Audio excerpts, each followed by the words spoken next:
Friends, तो बहुत सारे बच्चों के सवाल आए हैं जिसमें पहला सवाल है कि भैया मेरे जो है मेरिट से 1 या 2 मार्क्स ही ज्यादा है, या भैया मेरा पॉइंट में ही ज्यादा है, क्या मेरा सिलेक्शन हो जाएगा, फाइनल सिलेक्शन हो जाएगा, भैया मेरे को रनिंग करनी चाहिए या नहीं करनी चाहिए।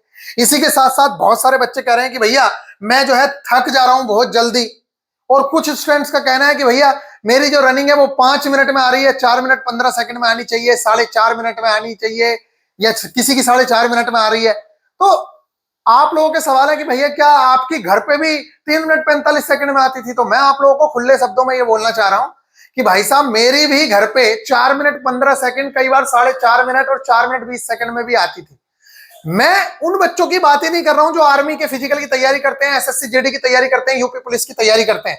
ये सिर्फ उन बेसिक बच्चों के लिए है जो कभी भी दौड़ वगैरह की तैयारी नहीं करते हैं। टेक्निकल क्लासेस यानी कि टेक्निकल नॉलेज वो ले रखे हैं, जैसे कि किसी ने बीटेक कर रखा है, किसी ने आईटीआई कर रखी है, और वो क्या कर रहे हैं अपनी तैयारी में लगे रहते हैं एएलपी की, लेकिन उन्होंने ग्रुप डी भी दिया है, तो अब उनको दौड़ने में परेशानी हो रही है। तो उन लोगों को मैं गाइड कर रहा हूं।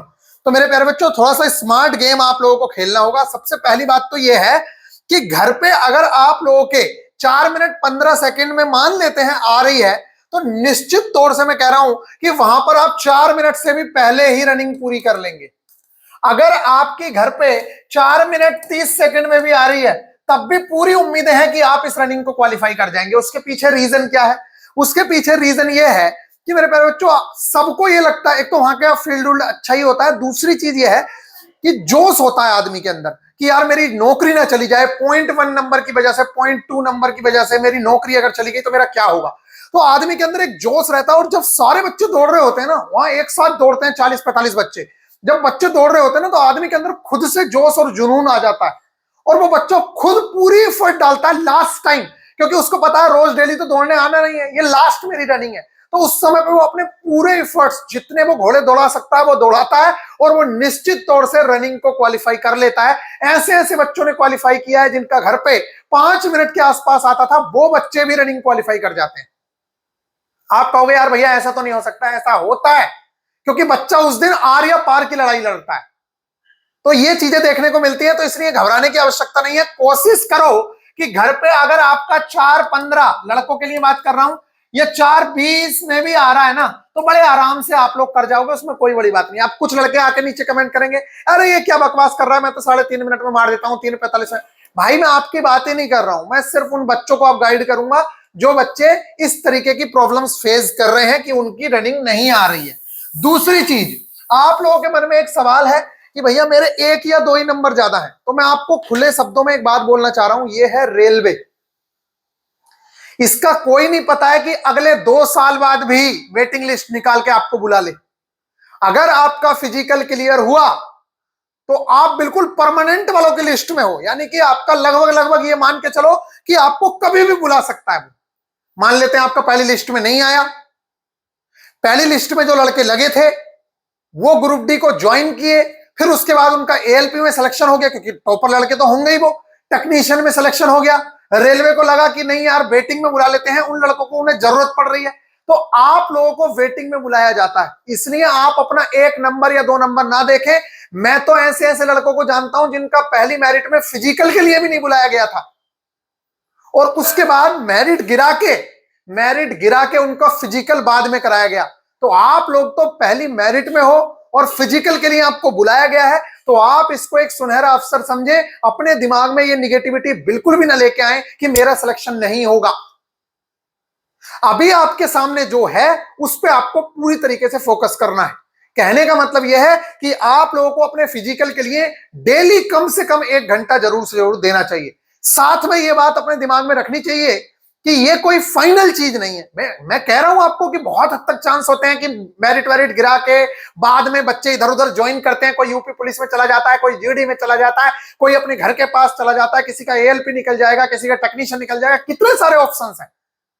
तो वो ग्रुप डी थोड़ी करेगा भाई, वो कहीं और करेगा। तो ग्रुप डी छोड़ देगा। अब जब ग्रुप डी छोड़ देगा तो आपके लिए वैकेंसी आएगी, और वैकेंसी आएगी तो जब आप पास हो रखे होंगे, रेलवे को जरूरत होगी, रेलवे को लगेगा कि यार वो वाले बच्चे तो पता नहीं कब आएंगे, इन बच्चों को ले लेते हैं, तो आपको मेरिट गिरा के बुला लिया जाता है। समझ रहे हो आप? तो इस चीज से निश्चिंत रहें, और साथ में ये बात भी ध्यान रखें कि अगर आपको लग रहा है कि भाई मेरा होगा कि नहीं होगा, या मान लेते हैं 3 गुना बच्चों में आपका नाम है और आप ये सोच रहे हैं कि मेरा तो 100% हो जाएगा, तो ये भी बेवकूफियत है। क्योंकि मेरे प्यारे बच्चों, ये जो चीज है ना, ये टोटली डिपेंड आपके लक पे भी करेगा। अगर आप फिजिकल क्लियर कर लेते हैं तो उसके बाद हो सकता है रेलवे ये कर ले कि ना भैया आप में से नहीं बुला रहा, मेरा तो दूसरा बैच तैयार है, जो ये 2022 वाला है इसमें से ले लेगा, 2022 कर रहा हूं, जो 22,000 वैकेंसी वाला है वो इसमें से ले लेगा, आपको बुलाया ना मेरिट गिरा के। तो आपको दोनों तरीके से प्रिपेयर रहना है, फिजिकल भी क्लियर करना है और उसके साथ साथ अपनी पढ़ाई भी करनी है। और लास्ट टाइम में आपको लग रहा होगा 30 दिन में कुछ नहीं हो सकता, मैं आपको सच बताऊं तो मैक्सिमम बच्चा लास्ट टाइम पे ही बहुत कुछ करता है, लेकिन वो 30 दिन अपने आप को पूरी तरीके से घोट देता है, तब जाके मेरे प्यारे बच्चों से रिजल्ट मिलते हैं। ये जो 30 दिन का समय है, मैंने आप लोगों को बताया, इसमें आपके पास 240 से 300 घंटे का समय है। सबको 30 दिन नहीं, किसी को 45 दिन का समय भी मिलेगा। अब 3 अगस्त से एग्जाम है, किसी का 20 अगस्त का एग्जाम होगा, तो आप सोच के देखिए, उसे तो 20 दिन और एक्स्ट्रा मिल गए, 30 दिन ये 20 दिन वो 50 दिन हो गए। तो सबको अलग अलग तरीके से टाइम मिलेगा। तो आप ये मान के चलिए कि आपके पास लगभग 30 से 40 दिन तो है ही, और 30 से 40 दिन अगर कोई बच्चा दिल लगा के पढ़ रहा है तो आप ये मान के चलिए कि आप बुद्धू नहीं हो, आपने पहले से भी सारी चीजें पढ़ी हुई हैं। और अगर आप उन चीजों को रिवाइज कर लेते हैं अच्छे से, और फिर पेपर के बाद जो पेपर में चीजें आ रही हैं उस पे, उन टॉपिक्स पे ज्यादा से ज्यादा फोकस करते हो। आप कहोगे कैसे पता चलेगा? यूट्यूब पे सब पता चल जाता है कि भाई साहब कौन सा टॉपिक से ज्यादा आ रहा है, 9th की ही एनसीईआरटी पूछ रहा है या 10th की भी पूछ रहा है या सिर्फ 10th की पूछ रहा है, रीजनिंग में किन टॉपिक्स को टच कर रहा है, और सारा का सारा पैटर्न फिर वही रहता है। तो इन चीजों का ख्याल रखना है।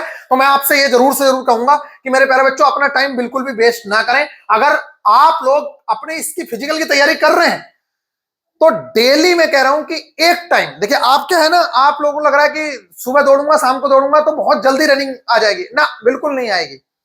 आप एक ही टाइम दौड़ें, या तो सुबह में दौड़ें या शाम को दौड़ें, उससे क्या होगा, आप लोगों को थकावट महसूस नहीं होगी। अभी क्या हो रहा है, आप दोनों टाइम दौड़ने चले जा रहे हो, फिर आप लोगों के पैर दर्द कर रहे हैं, फिर आपसे काम हो नहीं रहा। अरे एक साथ कुछ नहीं होता है, धीरे धीरे ही होता है। तो अगर आपने अभी स्टार्ट किया है तो धीरे धीरे आप लोगों की टाइमिंग कम होगी, एक दिन में कम नहीं होगी, कभी सोच रहे हो, और फिर पैरों में दर्द होने लगेगा तो आप कुछ भी नहीं कर पाओगे। इसलिए एक टाइम दौड़िए। उससे पहले, दौड़ने से पहले वार्म अप बहुत जरूरी है। अब जैसे जिम में कोई बंदा जाता है और वो ये सोचता है कि पहले ही दिन जाके मैं ये भी कर लेता हूं, बाइसेप्स भी कर ले सकता हूं, ट्राइसेप्स भी कर लेता हूं, ये भी कर ले, फिर नहीं होगा। जिम ट्रेनर पहले आपको वार्म अप कराता है, फिर उसके बाद धीरे धीरे कि भाई आज ये कर लेते हैं, कल को ये कर लेते हैं, समझ रहे हो, तब जाके आप कुछ कर पाते हो, तब जाके बॉडी बन पाती है। और आप सोच रहे हो कि एक ही दिन में फिजिकल की तैयारी हो जाएगी, ऐसा नहीं होगा। तो सबसे पहले जब भी आप दौड़ें तो वार्म अप जरूर करें। उससे क्या होगा, जो आप सांस फूल रहा है आपका, वो सांस फूलना कम होगा। वार्म अप कितने मिनट का होना चाहिए? कम से कम 15 से 20 मिनट आपको वार्म अप करना है, अपने शरीर को गर्म करना है। गर्म शरीर बहुत तेजी से दौड़ पाता है। अब एक बात बताइए, आपका शरीर को दौड़ने की आदत नहीं है, आप डायरेक्ट दौड़ना शुरू करेंगे तो थकेंगे ही और कुछ नहीं होगा, समझ रहे हो। फिर आप थोड़ी दूर जाके आपका सांस फूलना शुरू हो जाएगा, आप थक जाएंगे, ये सब चीजें नहीं चलेंगी। तो पहले अपने शरीर को गर्म करना होता है। तो फील्ड पे जाएं, पैदल चल के ही जाएं, अगर पास में है तो पैदल चल के जाएं, और दूर है तो चाहे आप बाइक से जाएं, लेकिन फिर वहां पे 15 से 20 मिनट आप अपना वार्म अप करें। अपने डाइट को बहुत अच्छा रखना है। डाइट में क्या, गरीबों के लिए भी अगर सबसे सस्ती डाइट करनी है कि भाई मैं गरीब हूं, मेरे पास पैसा नहीं है, ऐसा बहुत सारे बच्चे कहते हैं, लेकिन आप ये नहीं सोच रहे हो सामने क्या पड़ा है आपके। आपको 40-50 हजार रुपए की नौकरी मिल जाएगी तो उसके लिए थोड़ा बहुत तो खर्चा कर ही सकते हो। तो अपना खान पान, थोड़ा जूस वूस पियो, अपनी जो डाइट है उसे लिक्विड डाइट में चेंज करो तो ज्यादा बेहतर है। और ऐसी चीजों पे शिफ्ट हो जो आपकी बॉडी को एनर्जी दें।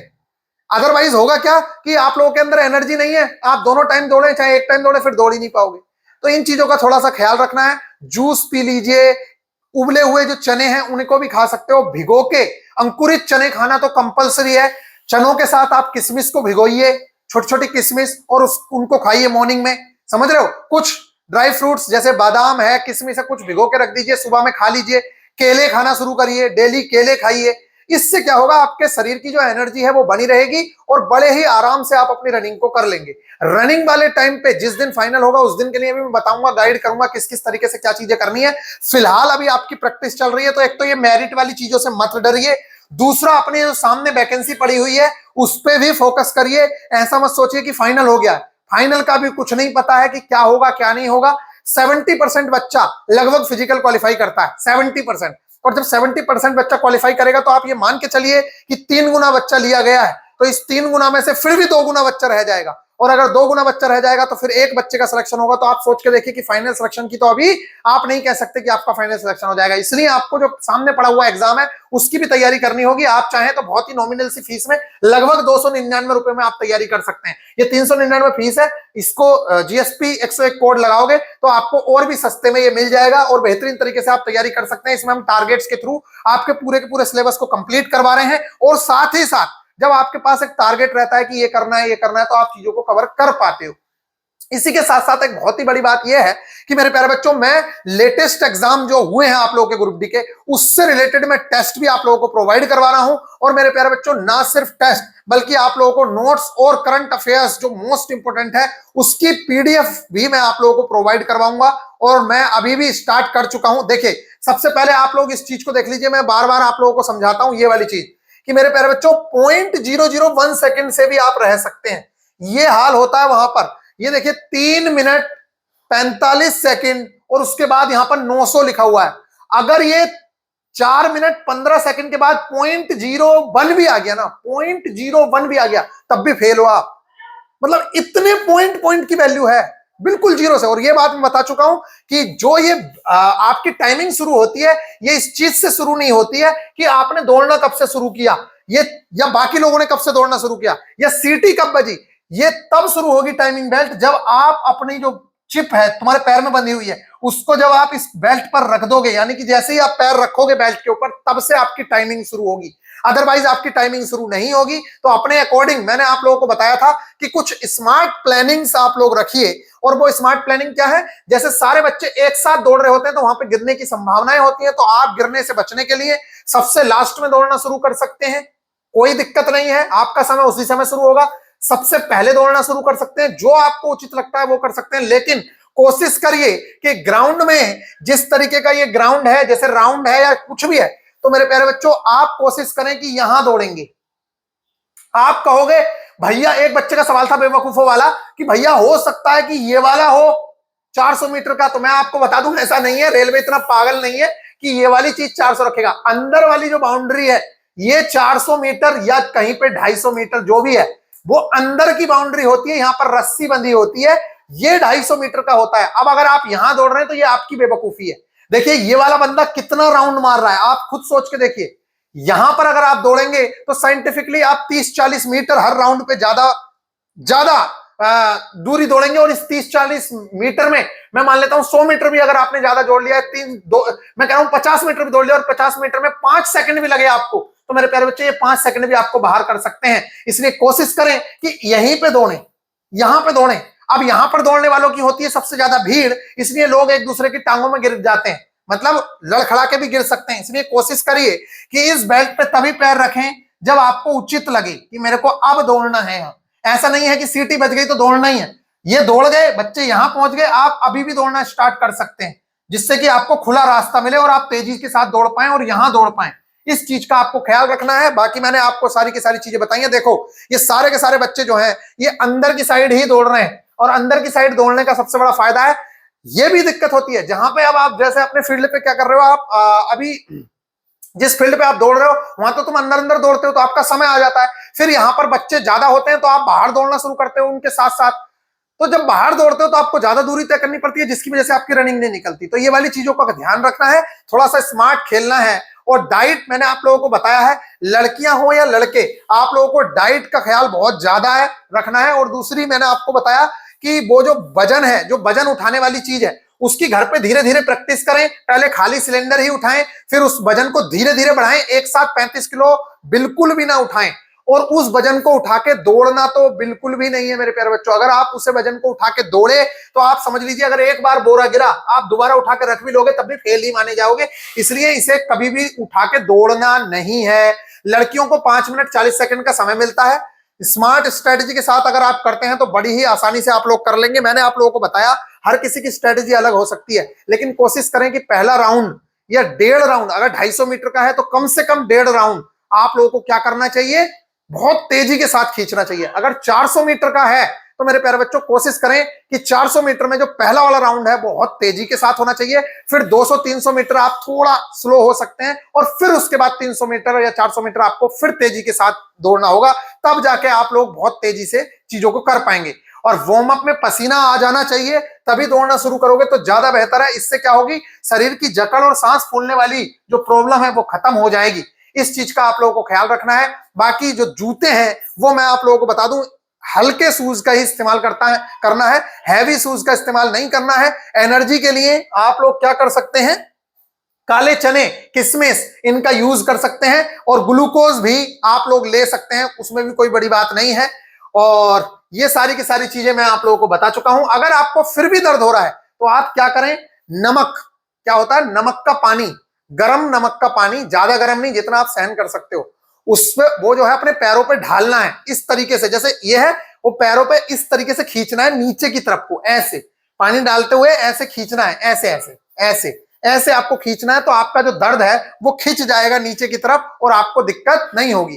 तो ये सारी की सारी चीजों का आप लोगों को ध्यान रखना है। बाकी मेरे प्यारे बच्चों, अगर आप तैयारी करना चाहते हैं तो तैयारी भी कर सकते हैं, क्योंकि तैयारी करना भी बहुत जरूरी है, क्योंकि ये फाइनल स्टेज नहीं है। अगर आप इसे फाइनल स्टेज समझोगे तो फिर कहीं ना कहीं काम खराब हो सकता है। इसलिए अपनी आगे की तैयारी में भी बिल्कुल बेहतरीन तरीके से जुड़े रहना है और 1 घंटा समय देना है अपनी रनिंग को, 1 घंटा, और बाकी जो 23 घंटे हैं वो सिर्फ रनिंग के बारे में सोचने में नहीं, अगली वैकेंसी में दोबारा से आप टीईटी के लिए सेलेक्ट हो पाओ, दोबारा से आपके मन में इतना सा भी डाउट ना रहे कि मेरा होगा कि नहीं होगा, इतने अच्छे नंबर ला पाओ, उसके लिए आज आपको पढ़ना होगा। तो मिलेंगे नेक्स्ट वीडियो में। ख्याल रखिएगा, अगर आप एप्लीकेशन पर जुड़ना चाहते हैं तो वीआईपी गुरुजी ऑफिशियल एप्लीकेशन जाकर डाउनलोड कर लीजिए। वहां पर आपको बैच दिखेगा 299 का, जिसके अंदर हम आपको टेस्ट सीरीज भी प्रोवाइड कराएंगे, जिसे आप अनलिमिटेड टाइम्स लगा सकते हैं। न्यू एनसीईआरटी बेस्ड सारे के सारे क्वेश्चंस, और आपके 2025 में जो पेपर हुआ है उससे रिलेटेड एएलपी के जो पेपर हुए हैं वो सारी की सारी चीजें हम आपको प्रोवाइड कराएंगे, जिससे आपको बहुत ज्यादा बेनिफिट मिलेगा। मिलेंगे नेक्स्ट वीडियो में, ख्याल रखिएगा, टेक केयर।